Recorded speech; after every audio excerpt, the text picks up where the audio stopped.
What is up, guys? Welcome back to another episode of A Talk on Titan. I'm here with the usual crew of Ben Goddard, and obviously joining us this week, we have Mr. Nerd Chronic himself, Eric. What's up, man? Hey, man. Thank you for having me so much. Yeah. How was your weekend, man? It was great. I think we all mutually had a little thing we were a part of and aware of this past Friday. Thankfully, the dust has settled by this point, I hope. So we're just going to hopefully get back to normal. But it was a good weekend, though. It was a good weekend, and I was really looking forward to this episode because of last week's episode. The fallout from everything that happened. I really didn't know what was going to happen at this point because before it was the action was happening. Now we're in the aftermath. Yeah, how about you, Ben? How was your weekend, man? Draft was crazy. But like Eric said, hopefully the dust is settled by now. We're ready to get into the season, which I'm really excited about. And then, in the back of my head, I was just waiting for this. I was just waiting for this episode. And you know what came in the mail? My shirt that I made myself. Hey, I was so happy to premiere it. And then this episode happened, and I was like, great. I get to wear this shirt on this episode. But yeah, let's get into this because there's a lot. Yeah. I mean, spoilers, guys, for anyone who hasn't seen the episode. Obviously, this is kind of the first episode I said spoilers. That's an obvious thing. Yeah. But I feel like this is kind of the first episode I should say spoilers, because we've had our first major death in the show. I saw it coming through a lot of things, especially since I think 2 episodes ago, we saw the gate guards get shot by Sasha, and we knew that Gabby was looking for revenge. So this was kind of inevitable, but I was hoping, and bear with me here, guys, I'm gonna break the chat. I'm gonna break the internet right now. I was hoping it wasn't gonna be Sasha. That's all I'm gonna say. I was like, aim somewhere else, Gabby. Be like, oops, I shot Connie. And I'd be like, aw, Connie, that's too bad. But Sasha, I was like, no, that's my girl, dude. You can't get Sasha. I can't lie, man. That was my first reaction because I really do feel like she's one of the best characters we have in the show. She's elite. She's a sharpshooter. She's a warrior. She's a hunter. She's the true Jaeger. Actual Jaeger. Jaeger means hunter, and she's an actual hunter. Yes. So I feel like Sasha is the peak. Hi, Drew. Survey Corps member. And I lost it. I really felt like anyone but her. I don't know how you guys felt, but tell me how you're feeling right now about Sasha. Go ahead, Eric. Yeah, I mean, it's crazy because Drew, who just walked in, we're currently getting through season 2 because she started the show recently. And so we're getting through season 2 right now. And today we just watched the episode where Sasha took down that Titan and saved that little girl in season 2. Oh, yeah. And so seeing that episode earlier today and then seeing this one now is it was a roller coaster of emotions going through this whole thing.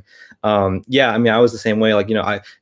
The writing was on the wall for a little while. I agree. And so this episode, I think we all knew this was going to be Gabby was going to do something crazy. And it was almost like a Hitchcockian type of thing. It was the string was being pulled and pulled and pulled and pulled. So by the time it actually happened to me, it almost felt like a relief. Almost I was definitely super sad. It was almost okay, we got there. Finally, we know what kind of the result of this thing is that was inevitable.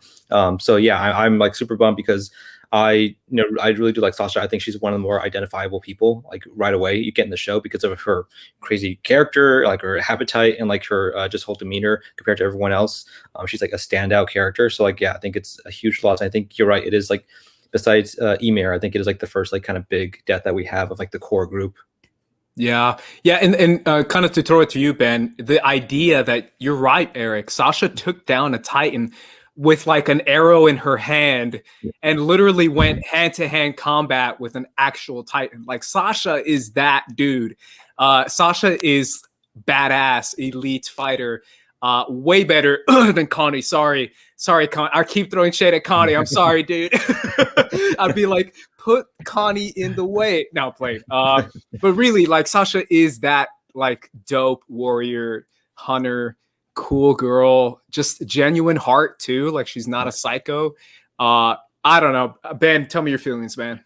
You could see the writing on the walls, like you said, the way Gabby and her met eye contact in that episode, and I was no, she's gonna make it, or she's gonna get shot, but she'll survive. But the minute Connie said, I like you guys more than the others, I can't believe we survived again, I was like, shut up, Connie. Like, I knew it was gonna happen.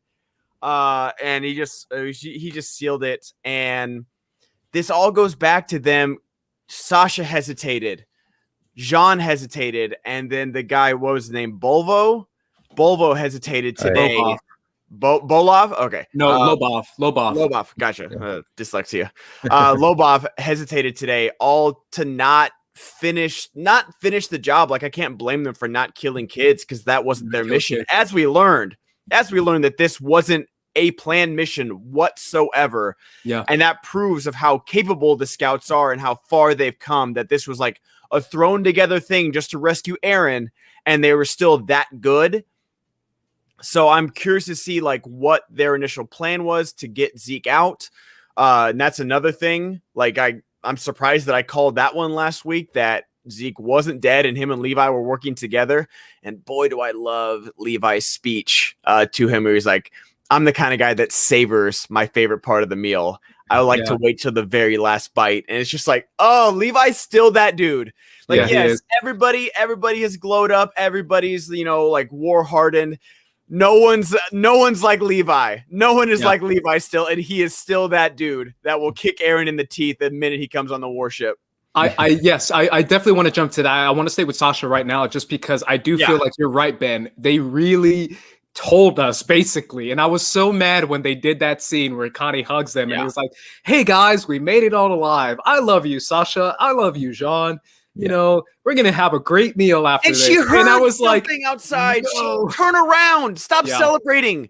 What are they doing? They were doing so good, and you are still over the city. You're not even over the ocean yet. You don't wait and celebrate a little early, then wait till you're over the ocean at the very least, much less before you land. They're still celebrating, and Sasha called it out. Sasha's still in game day mode. She's like, I heard something. I'm like, oh yeah, cheer louder. I'm like, no, turn around. Yeah, or at least close the door. But that moment really told you that a death was coming between the three of them. Yeah.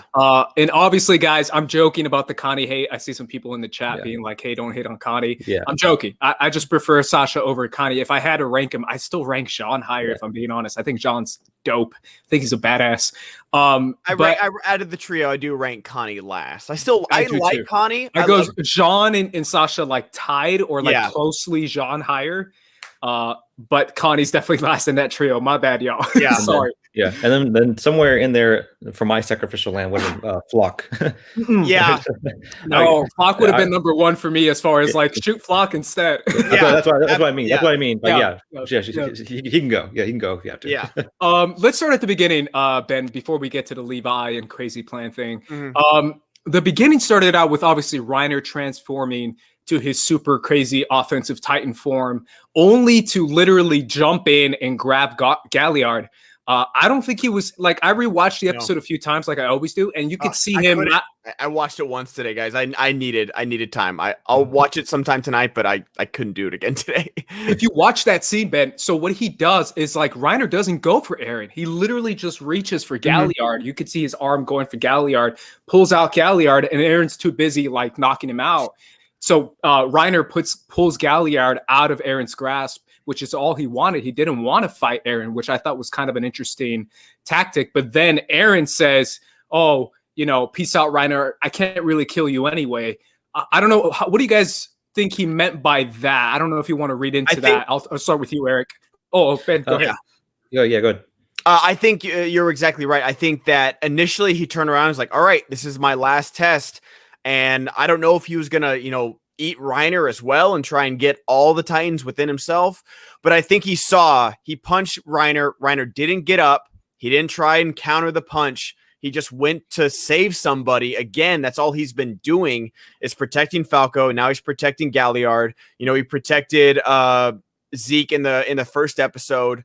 And I think Eren realized that. He's like, he's got no fight left. I can't kill him right now. Like, I don't know if he thought that maybe he couldn't break through his shell or he couldn't, take that. Because it would take a minute to get through Reiner's armor, regardless of anything, with the rest of the army still closing in. Yes, they destroyed the Navy, but You know, they're pushing their luck. They're deep in enemy territory. They're pushing their luck. It's still a ticking clock for them. So I think he was just like, this is my third transformation. I don't know how much fight I have left in me. And there's no fight left in Reiner. You saw that he was just trying to save his friend. So he's like, all right, that's it.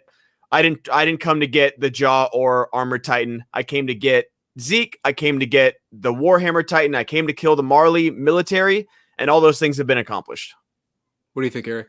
Yeah, I mean, it's a similar thought is like, yeah, everything was kind of just like combining in that way where they're at the point where I think he realized like, yeah, like if I go for this, it's going to take me a minute to like to actually get through them. Like I can try to take both on, but even though they're all spent, I think Eren realized that he really threw himself out on a limb here to try and get this accomplished. And so the blimp, is passing by, like they're not going to stop for him. Like they already declared, like, if they don't make it, they don't make it. So he knows like time's ticking, like he has like no time left to do anything new. He already threw a Hail Mary to try to get this thing to work in the first place. So he had to really like just call it quits so he can get everyone back and like regroup that like they initially planned or he was hoping for. Yeah, I think you guys are spot on. I think it's a combination of all those things, plus what you said, Ben, episode 1 of Attack on Titan. You said, who is the hardest mother effer to kill in all of Attack on Titan? That's Reiner. It's Reiner. Don't die. He doesn't die. Reiner, you can stab him in the throat. You can take his head off. You can like do anything. And Reiner finds a way to like shift his consciousness to his pinky. And he's like, I'm still alive, you fools. So he's like, you know what? It's going to take way too much to kill Reiner right now. Yeah. I can't really kill this guy right now. We don't have time. I think that's definitely it. But it definitely was interesting to see him be like, like catch you on the flip side, Reiner, like I'll kill you another day kind of thing. I thought that was wild. But then again, we go back to the ship. The second thing I have in my notes, which obviously we're leading up to the moment, is the fact that kind of what I predicted back in episode 1, Ben, was the fact that part of basically all of Paradise is now on the Survey Corps. Right, where I said, what if the garrison and what if other people in the military police are on now the Survey Corps? And we saw that like older middle-aged homie named Lobov, who was like a commander in the garrison, and he's now just a recruit in the Survey Corps. And John is giving him orders, but John has respect, so he calls him commander. And he's like, yeah, but no one needs the garrison anymore. I'm part of the Survey Corps now, so call me recruit. You're my superior is basically what he's saying. What do you guys think of that? Because that was kind of cool confirmation to see that all of Paradise is basically on one accord. Yeah, I mean, it's a cool idea because I was curious about, what was going on the island back home, because what is their objective now? Like they have clearly progressed in technology, like since like over the last few years since we've last seen them.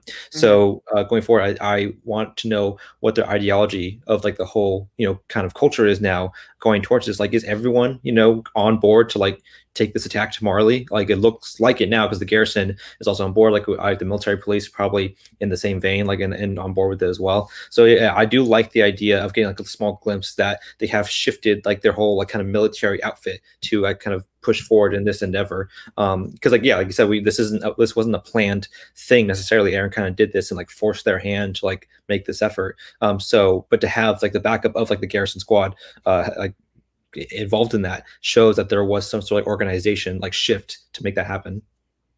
Yeah, like this seems like kind of like a Watchmen thing where, seemed like the three walls were about to cave in and implode on each other with politics, with starvation, with murder, with, the walls falling apart. They lost half of their population when the first wall fell and the second wall was about to.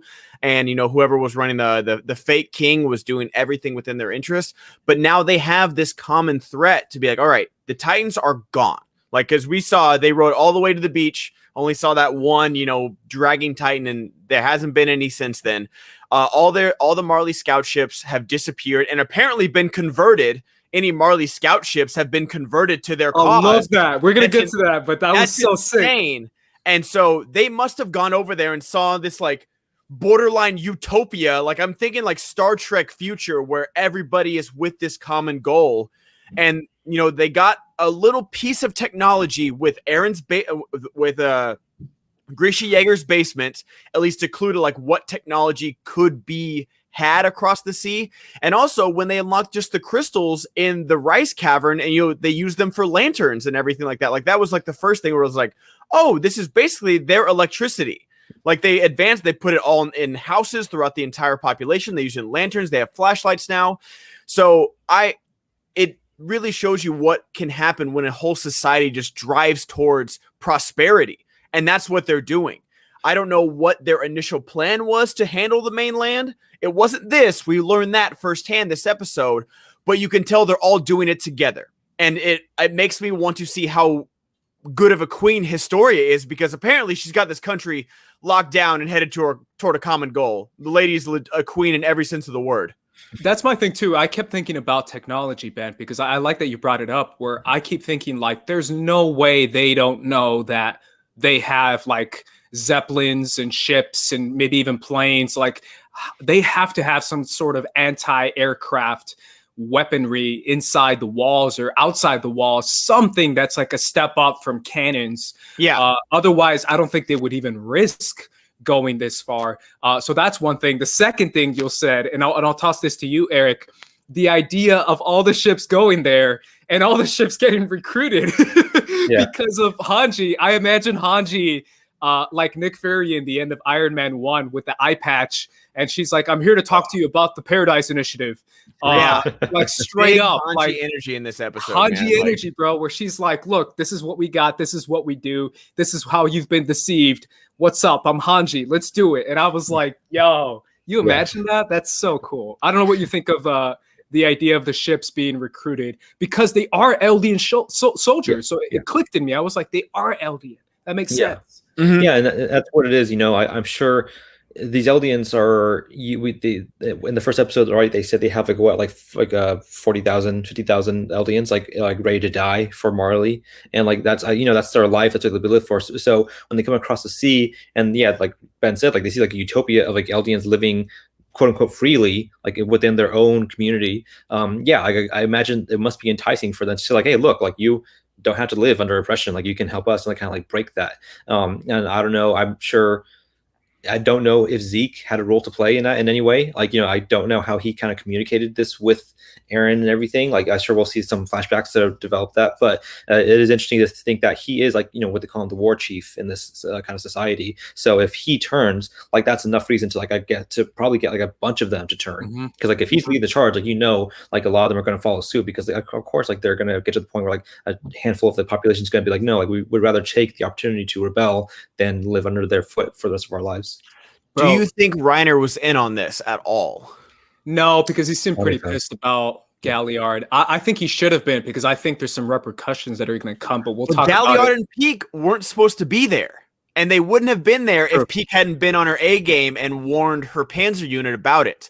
Because they said that whoever the Eldian Marley soldier was like, you were supposed to, like, that was the only reason anybody died, was that she was supposed to take the John Carton Titan out of the picture, not kill them, just take them out of the fight to get Eren out of there.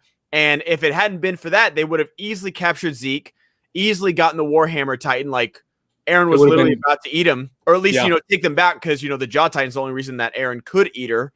But yeah, so I'm wondering if Reiner had anything to do with this, because, it really makes me think of when he was planning.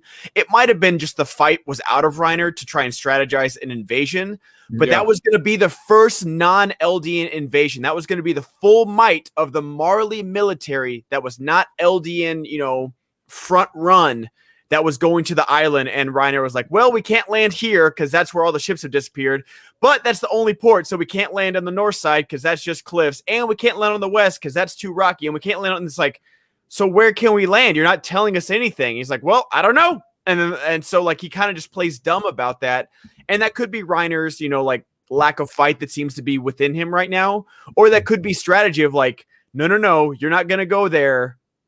Like, we have a plan to like take everyone back.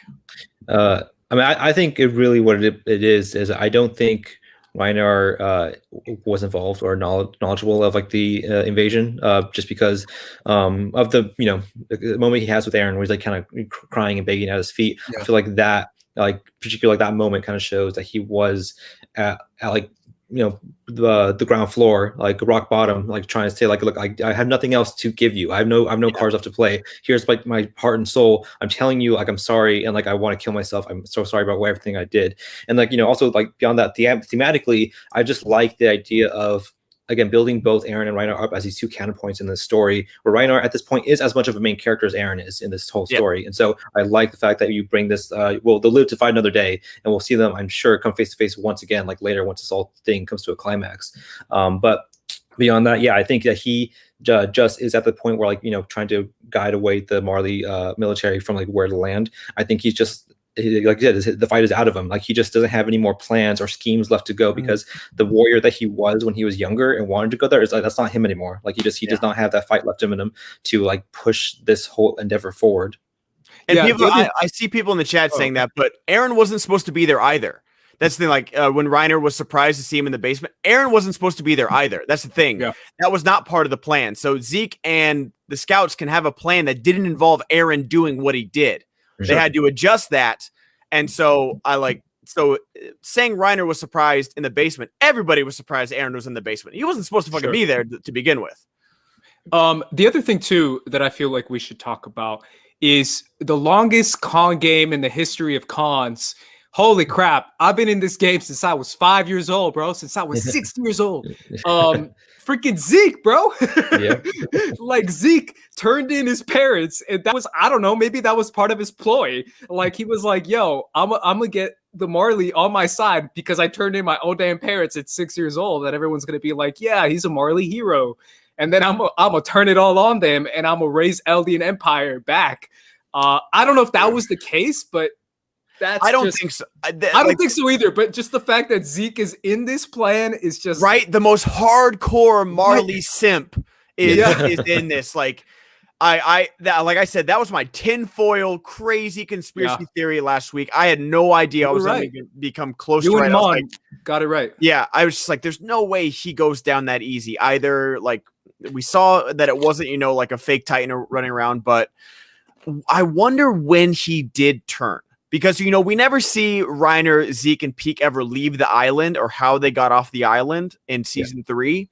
So I'm wondering when when he turned, because Peek and Galliard are true and true. They seem like they're going to go down fighting for their nation. Same with Gabby.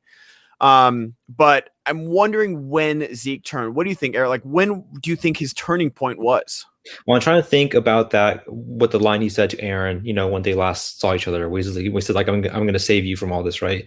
He says, I'm going to like take you away, like wake you up or whatever. He says something akin to that. Yeah. And so I'm trying to think, was that a double entendre? Like, was that at that point he's saying like, I'm going to eventually get you, as in like all of you, like the people of the Eldian here, like out of this whole mess, this whole like being under their microscope from like the Marley Empire, like them looking to like always assault you. Like, he was like playing a long con to like build up everything that he could to get to the point where he would have all the chess pieces in place to then like launch his counter objective. But it's also possible that after the events on Paradise that he went back and he had like a change of heart, that he finally saw what was really going on over there and realized that his whole life has kind of been a lie, that like they told the Eldians in Marley that they're devils and like they're evil people, and like this person who's Zeke, who is like the war chief, like everything that he's fighting for, leading the charge on this thing, like he's wrong, like these aren't people who are a threat to them, like they're kind of, it's like a self-fulfilling prophecy, like everything that you did made them the threat. But like otherwise, if you just let them alone, they would just live their lives without ever touching you. That's my thing, is that I don't think this happened on the island, because once Zeke got away from Marley, him and Peek went there by themselves. They completely trust Zeke as much as you can, like as much as a Marley can trust an Eldian.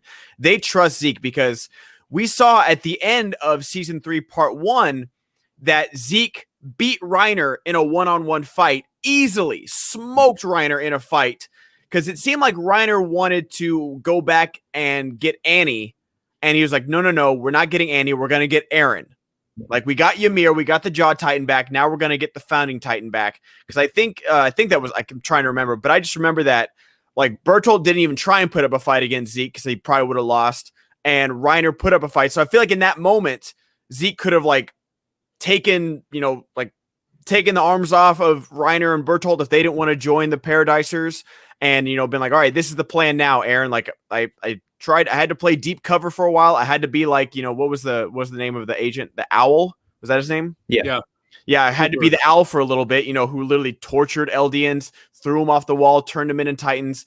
That's some deep cover stuff. But he had his moments. So I hope we get a flashback, or whoever takes the Beast Titan next from Zeke. He's got less than a year left with it, gets those memories of what made him turn.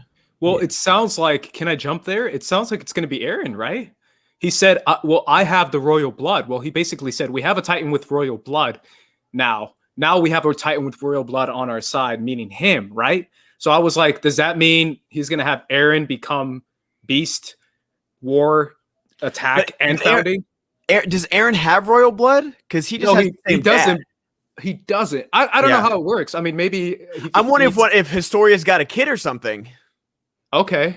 Yeah. I mean, he said, basically the royal blood is in me. He has 1 year left.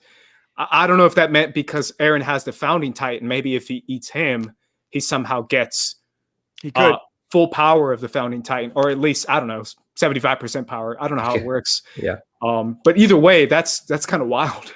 Yeah. Yeah. It's a lot. I'm just like, it's such a shock to see him on this side. And you saw how Gabby and Falco reacted to it as well. Like I can't imagine what they're feeling right now. That's a good point too. Cartier in the chat says maybe Historia will eat him. Maybe that's a possibility. I was thinking Historia, but I don't think they would lose their leader like that, because they have a 13-year shelf life. And so I was thinking, maybe her kid, or maybe they have some like distant relative or something like that. I don't know. But remember, he can turn people into Titans, any Eldians into Titans with his voice. And that's because he has royal blood, not because he's the Beast Titan. Yeah. So Historia would also inherit that power as well. That would be kind of the game changer that they would have on their side. Now they have someone who can turn anyone into Titans, which is a free army. And Historia is full royal blooded too. She's not half blooded like Zeke, and can wake up the colossal Titans in the wall. Yeah. Yeah, but she can only do that if she has the Founding Titan. Yeah, she'd have to eat Eren as well. She would have to eat Eren. Yeah. Yeah. So that's what I was wondering. I was wondering if like they're gonna do this mission where they're trying to collect like as many of the original Titans as they can into one, and have Historia eat whoever that is. If it be Eren by the end of the series or something, like she is the one that eventually he would collect all these pieces for her, and like then they would give that to their queen. So she would basically return everything to. I know you see it. Yeah. Wait, say that again, Ben. Click on DJ PYBK's comment. If Eren eats Zeke or touches Zeke in Titan form, Eren can use the Follow Me Titans technique. Remember when he punches the Smiling Titan who has the royal blood, and that's why. So if he's got the power of the Founding Titan while holding on to Zeke, that's all he needs to wake up. To wake up the walls, basically. Yeah. Which is another game changer, right? Because now it's the question of Hanji, Jean, Levi. Do they trust Eren Yeager to do the right thing now that he's basically doing whatever he wants to do? The fact that like you said, Ben, Eren came on board and Levi kicked him in the face, and he's like, "Season 1, baby. What are you doing, Eren? I'm gonna still kick your ass, bro. I don't care if you have 5 Titans inside of you and you're a badass. I'll still kick your ass, bro." And I thought that was a great power dynamic. But the way that Eren said it, he said, "I explained all my decisions in the letters," implying that he had a good reason to do what he did. But then the way Hanji said it, she said, "You went out on your own, got yourself captured so that we could come and rescue you and risk our lives. Like, why would you do that when we could have had a better plan?" What'd you guys think of that Hanji interaction? Well, it was like every season has had a Eren gets kidnapped moment besides like the last part of season 3. Literally, like, Annie does it in season 1 in the forest, and we see Levi's squad get wiped out. We see so many people get wiped out by the female Titan. Season 2, we see it happen again with Reiner and Bertolt transforming on the walls, and Erwin loses an arm. Like, so many people die in that final episode, and it was only because he happened to hit a royal blooded Titan that they get saved by his Founding Titan powers that he had no idea he had. And here, The one time he doesn't get kidnapped, he kidnaps himself and ransoms himself for other people to come rescue him because he put himself in this position. And I'm wondering what led him to do that. I need to read those letters. Yeah. Yeah, I mean, it's curious because I think that just kind of boils down to the question of like, what is the ultimate goal here with Zeke? Like, right? Like Zeke coming along and getting on board with them, like, what is the ultimate goal between the two of them? Like, do they have like a coalescing idea of like what they want to accomplish? Or is it like, do they still have a little bit of like a, dispute between like, what is the big picture here? Because like, we don't know if Eren, if his ultimate goal is to just eventually unleash the Titans, just let him go and like, just destroy the world as he's been saying since season 1, or if like maybe Zeke's able to convince him like, look, maybe there's another way, we can do this to like save ourselves without like killing everyone, as long as we just get everything in place that we need to. So yeah, I think that question boils down to like what we're gonna have to wait for to see in the future with what is Eren's like ultimate plan here, especially since we know that he obviously has some sort of like intel, like potentially through like whatever may happen in the future, right? Whatever events may happen in the future with like his Titan like connection and vision through like the other Titans that might be around him. Like he might have insight into like what may happen. Yeah, I mean, we definitely have that connection as far as him looking in the past and in the present, and how far in the present can he look? We don't know. It's also the idea of what's to come as far as Hanji being like, yeah, good job, we got Zeke, but now we have the entire world on our back, is basically what she said. Every world army is going to come after us. So we have to prep for that. So that means the war continues, which kind of goes into Jean. I want to shift conversation to Jean a little bit, just because I feel like he was a major part of this episode because of that leadership angle of Attack on Titan, where he has this leadership role. And as soon as Gabby gets on board, shoots Sasha, and we think like, well, I was like, oh, she's dead.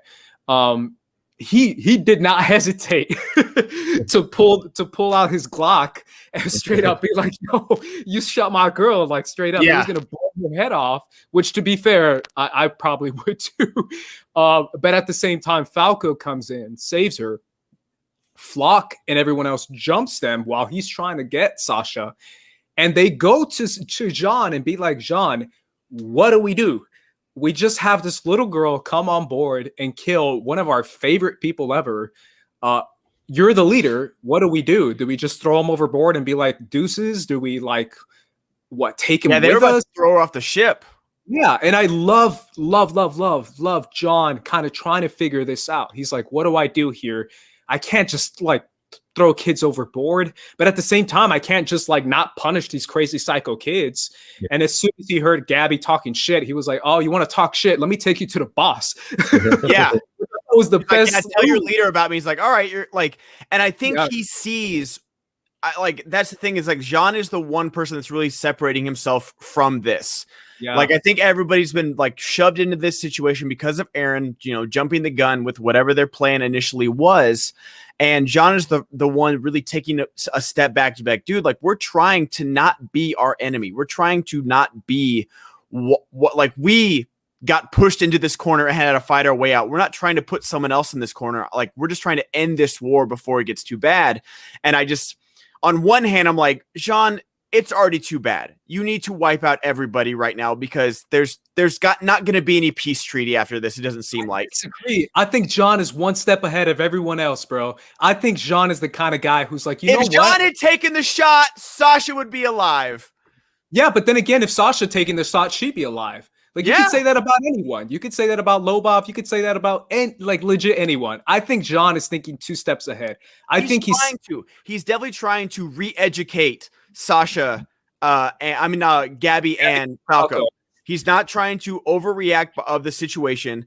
I don't know if it's possible to do, though. I don't know if it's possible. That's the thing. I think that's the right thing to do. If you see little kids acting up, you're not going to toss them out the window. You're going to try and re-educate them. And you're going to obviously discipline them, which I think is what he did when he was like, all right, you want to talk shit? I'll talk shit to your boss. Talk shit to our boss. Which I think is part of what he's trying to do. He's trying to balance as far as like discipline.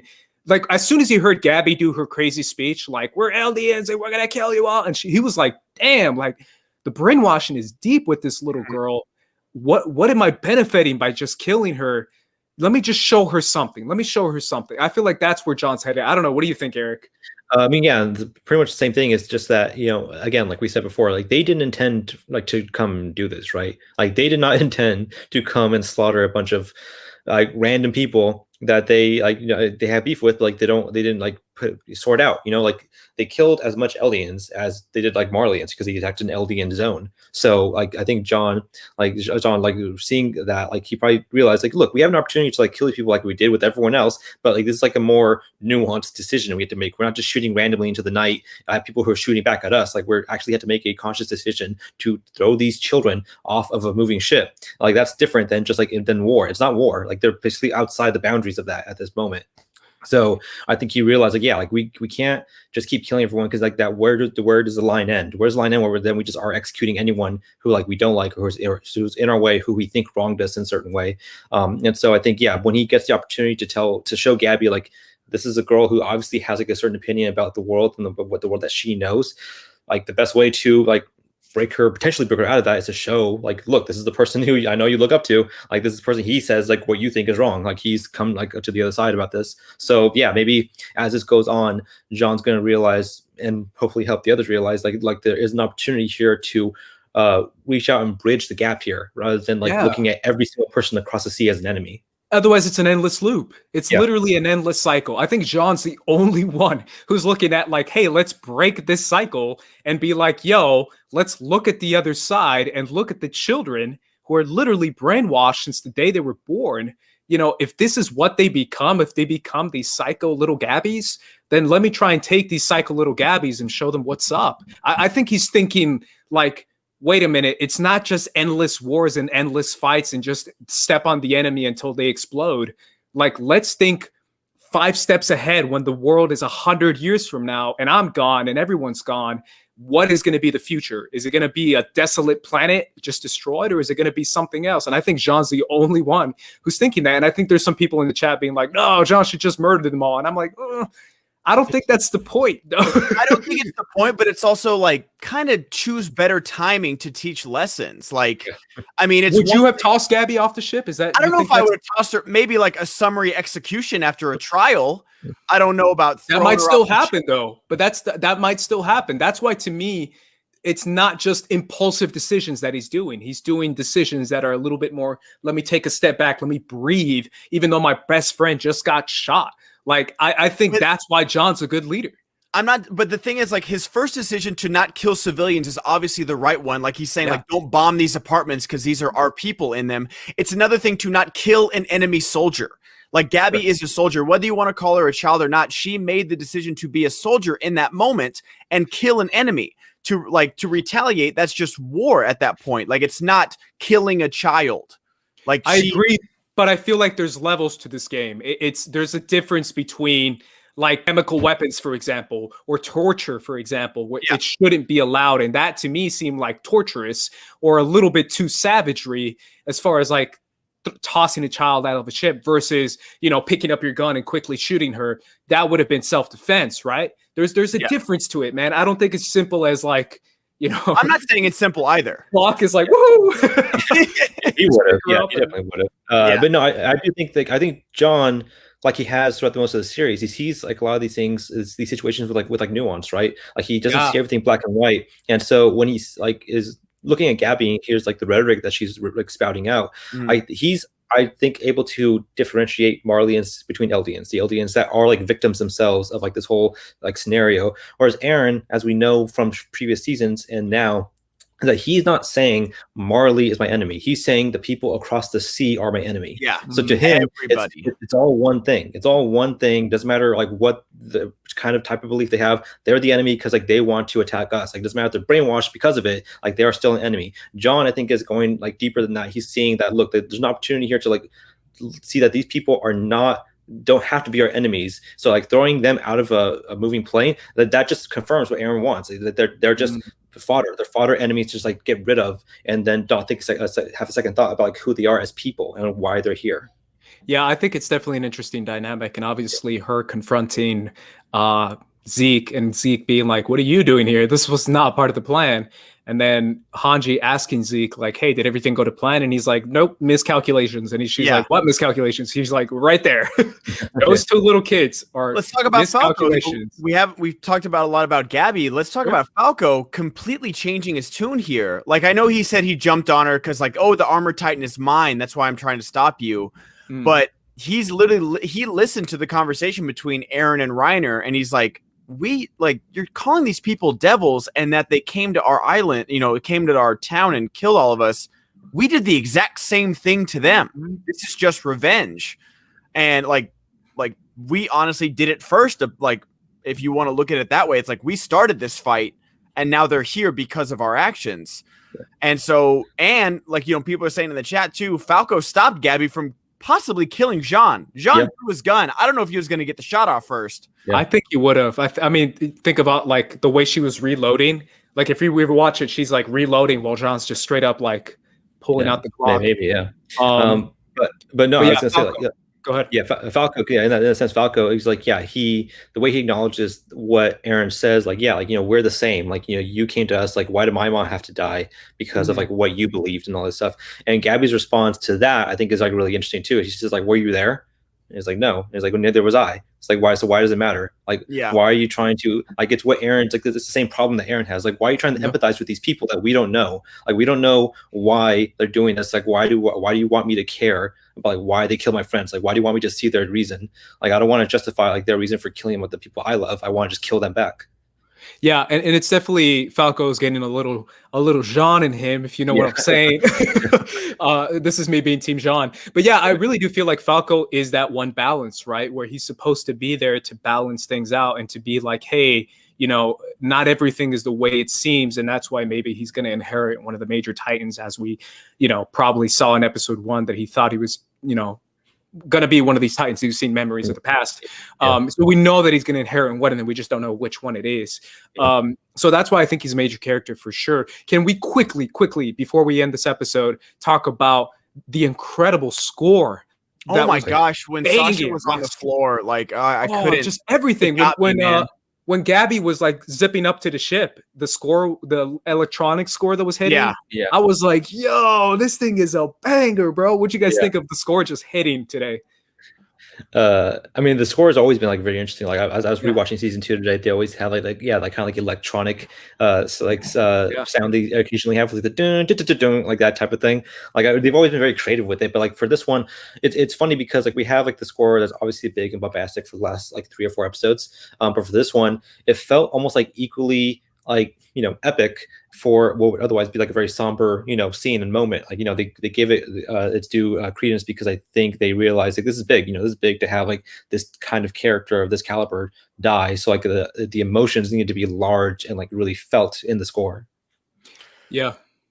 So what are you guys thinking about what's going to happen next? Because so we've got everyone coming back on the ship. They've made it out. They're headed home. We see like, did you guys watch the preview? I don't want to say anything if you guys didn't. I know. It doesn't really show anything, but they make it back to the island. That's all I'll say. They make it back to the island safe. And it seems like it's, probably going to go back into a little bit of a lull. Like, we got all the crazy action. Now we're probably going to get some character stuff, where probably catch up, for the last 4 years and see what the Islanders have been doing. So where do you guys think, like, do you think Zeke is actually on our side now, or on the Islander side now, or do you think he's playing a triple agent game or something like that? I think that's too far. And the fact that he said I can't take it. Can't take it as triple agent. The fact that he said Eldian Empire really made it seem like he might be even more invested than everyone inside the like. He seemed like he was like like Eldian's like flock level, like Eldian superiority, like that level, not Mikasa or Hanji level. As far as like we just want to end this crap. But he seems to be fully committed, like Papa Yeager, Gracia Yeager level. So I don't think so. I think the big question mark that I think is going to be Yelena, who was one of the soldiers that was on his side, and the fact that Peak recognized her. I think that little teaser is leading us to see that maybe it's going to be a massacre, or maybe something awful is going to happen on Marley, where they're going to just, assume that everyone's a traitor or something, some sort of like full we're gonna go full into the Holocaust level type stuff where they might just go like, you know, let's exterminate all the Eldians because they're all traitors or something like that when they find out that, you know, that's why I was like, Peak, shut up. You're literally killing your own people and yourself. They're probably going to think that you're betraying them too because you love Zeke.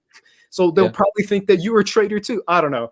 I just no, and that's why I think like that's a main thing of why I think Zeke, you know, flipped sides was because like he saw the writing on the wall. He saw that technology has officially caught up to the Titan powers. They are no longer like that's the only reason why they kept the Eldians around is because like, oh, we have to keep control of the Titans because that's why we rule the world. Now technology is caught up. They have anti-Titan cannons. They've got Navy. They've got airships. You cannot rule the world just because you have a handful of Titans anymore. So they needed to get the founding Titan to get the colossal Titans, you know, all the wall Titans on their side to rule the world again, because that would probably be the only thing to like keep them in power. And if they don't get that, they have no reason to keep the Eldians around. Like, and even Tiber was talking major final solution during his speech, whether it was about the Islanders or about just Eldians in general. The spawn of the devil has been the catchphrase of this entire first half of the season. And I think Zeke saw that writing on the wall where it's like, man, we are barely winning fights now. I need to think long term. I've got a year left of my life before I just get replaced. And who knows how long my people have. Yeah. What do you think, Eric? I mean, yeah, you're totally right. I mean, I think he does realize like kind of what the case is, because maybe that's what has always been with him in his life. You know, like when he was a kid and he turned his parents in. Like he's just a survivor. Like he's just that guy. He's like, you know, what's the best option here to ensure like the longevity of myself. And now, as he's been doing this and leading, been a figure in the Eldian culture, now he's probably thinking bigger than himself, which is like you said, the people. So yeah, maybe he does realize like this is the best option we have for like our people to survive. Otherwise, we'll just be exterminated because like there is no reason for the Marleyans to keep them around. They're just like a hassle right now.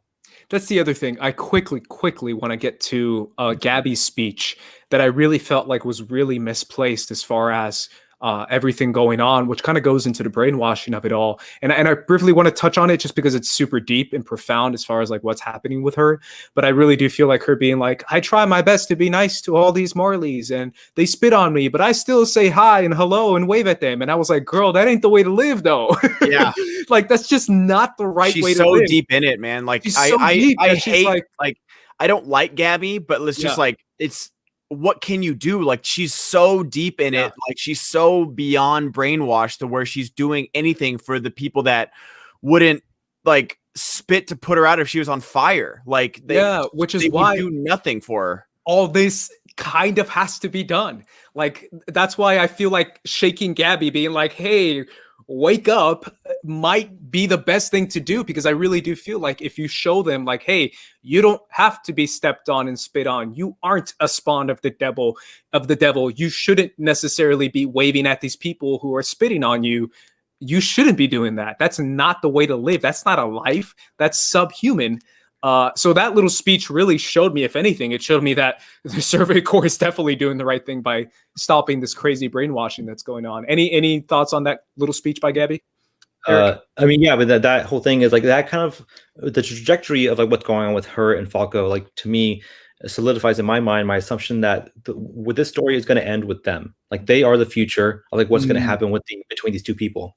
Like Falco, but in particular, seeing that conversation between Reinhard and Eren, like I said, right now, those are our two main characters, right? I think Falco is going to be like the final like main character, like what this whole story is like really about. He's going to be the midway point between these two people to like understand like the ideology of like both sides, and Gabby's going to help him do that too. And like they're going to be like kind of the future of like what this world is going to turn into. I think that really everything rests on their shoulders, and like the way they're going to grow up seeing the world because of these events. And you know, like right now, Eren is like the kind of like to me represents like almost like a transition in like anime in general. Like anime, you know, for anime and a protagonist. Sorry, a protagonist usually in an anime is special because like their headstrong attitude, right? Because like their willingness to give up. We see it like Naruto, like Black Clover, like almost every anime. It's like a trope now that the protagonist is just like that special because he just never gives up. Eren is like the antithesis to that, right? Because he never gives up, but now it's built in like a foundation of like trauma and like hatred and like prejudice. So now I think they're going to break that, and it's going to just represent transition in like storytelling of what we get with like Falco and Gabby, just like a more nuanced way of like looking at both sides of like of a picture. Yeah, I think that's spot on, man. It's always been about generations, right? That was that crazy, amazing episode, Midnight Sun. That was the whole Erwin versus Armin thing, right? Where it's like, this represents a generation that's a little bit more bitter and a little bit more sour. And that's why Erwin was the way he was. He's still, crazy badass and the best character in the show, but it's like he still has that sourness to him, and he's not looking towards the horizon. He's just looking towards one goal, versus Armin, who's looking, to the ocean and to the sea and looking past it all. And that's why they chose Armin, because he's the next generation. Now it's going to happen again with Falco, hopefully to a benefit. Last thing I'll say is, 5 foot flat Levi kicked Mr. Four Titan Eren in the face. That's my last note. Titan. I mean, Levi. We started a little bit late, so I'm fine to go another. We've started a little bit late, so I'm fine for another 10 minutes or so. But Levi is forever that dude. He's just forever. Like he doesn't care who you are. He doesn't care what Titan you have. He is that guy forever. And just like him saying, I forgot what a kickable face you have, Eren. When we get back and you're chained up, I'm gonna beat the shit out of you. And I don't like, and honestly, Eren can get all the Titans. I'm still putting the house. I'm going to Vegas. I'm riding high with Levi. Y'all bet it all. I'm betting all on Levi. You could put it on me. I don't care. It's crazy how much shit Levi talks, but he can back it up because he can freaking take down a Titan, like any Titan. So that's what I'm wondering. So what do you guys think the plan is for Zeke? What do you like? What is it? He's got a year. He needs to be eaten, right? I don't know by who, but someone, either Eren or Historia. Yeah, I mean, he only has 1 year left. I mean, I think that's what it has to be. But what do you guys think they're saving him for? Because if he had just to be eaten, Levi could have sliced him out of the neck, picked him up, and tossed him over to Eren. Like, oh, done. Right then and there in front of everybody. What do you think they're saving him for, keeping him alive for? Is it to talk to the mainlanders and get them to realize, like, hey, this ain't the way. This is your war chief Zeke. You want to come to the island. This is like Hawaii over here. This is you want to call it paradise? It's actually paradise now. It's not a place where you go missing and get turned into a Titan. Yeah. I mean, I think that's probably what it is. One, I think, do you think they want intel from him about what is going on in the Marleyan military, because he's privy to all that. But yeah, right, you're right. I think he is like going to be the figurehead for like the remaining Marleyans to for Eldians to see like what their actual to hopefully wake them up to like what's going on. Without him, like I don't think any of that is like they have a chance. All they're going to have is a bunch of Gabbies. Yeah, I think that's definitely it too. It's interesting too, because I love the conversation that Zeke was having with everyone, because you can tell some deals were made and some side deals were made with Hanji, with Zeke, with Levi, as far as like, don't kill him, at least not yet. As far as like working together and trying to bridge the gap between the Marley Eldians and the Eldians on Paradise. It really seems like Zeke is that figurehead where he is the guy behind the scenes, just like strategizing everything. I can't believe that the guy who killed Erwin and like the freaking guy who like went after Reiner and Bertold and Historia on that castle, the same guy is like planning this crazy strategy for the Eldians. It's really, that's deep cover stuff, man. Yeah. That's deep cover stuff. Yeah. Any final thoughts you guys have? Go ahead, Eric. No, just like, again, it was another crazy episode, and I am excited to get back to the island in the next episode. I'm excited to see again like what's going on over there, because to me, rewatching the first couple seasons so far, it is crazy to see the disparity of like how it's changed so vastly, like so from where it started and now where it is. So I'm excited to get back and see like how those two things converge, because I don't know if it's going to be like a different entire looking place, if it's going to look like a city or something. Like we don't know. We don't know how far they progressed over the last few years. Yeah. Do we still not know who was reading that paper in the first episode? Was that Eren? I think that was John. Was that Oh, Jean? Jean. Yeah. Oh that yeah, might yeah. be Jean, I think you're right. That's a good call, Eric. I think you're right. Yeah. I think that was Jean. Yeah. And that's the beauty of this show is that we have learned. You know, Eric, you're watching season 1 and season 2 right now. So many of those questions have been answered of who the Beast Titan is. Oh, he's fascinated with this technology. Oh my gosh, he can speak. Why can't Eren speak with the Titan? By the way, I need to know that I think because there's certain Titans that actually speak. So Jaw Titan can't speak. Attack Titan can't speak. It can only yell. but Card Titan, Female and Beast Titan can't speak. So female can't speak either. She can only yell and scream. Beast can. Cart can. Warhammer can. There's only a few that can and a few that can't. So they have to get out and be like, Yeah, hey, get out, what's yeah. going on? And then go back in. But yeah, just like with how much has been answered, we like this show keeps giving us these questions, and it's not like in an annoying way, you know, like the later seasons of Lost, where it's like, oh, more questions. Like we get it, you need ratings. Like no, like they're just coming up naturally and organically, where it's giving you enough to keep you going. But it's like, wait, Zeke is on their side now, but is he really? Okay, so what happened? And we're still wondering what happened in these last 4 years. What turned Zeke? Why are we doing this? Like, why did Eren go so rogue? How did he even get there? And then why did he do the things he did? What did those letters say? Like how advanced are the Paradisers now? Like there's so many questions, but it's not at a frustrating level. It's at a very much give me more level, but it's not like, oh my gosh, they're not answering anything. No, they're answering plenty. We've learned plenty this season about so many things, but the show keeps giving us more and more to grab onto and really claw our way through it.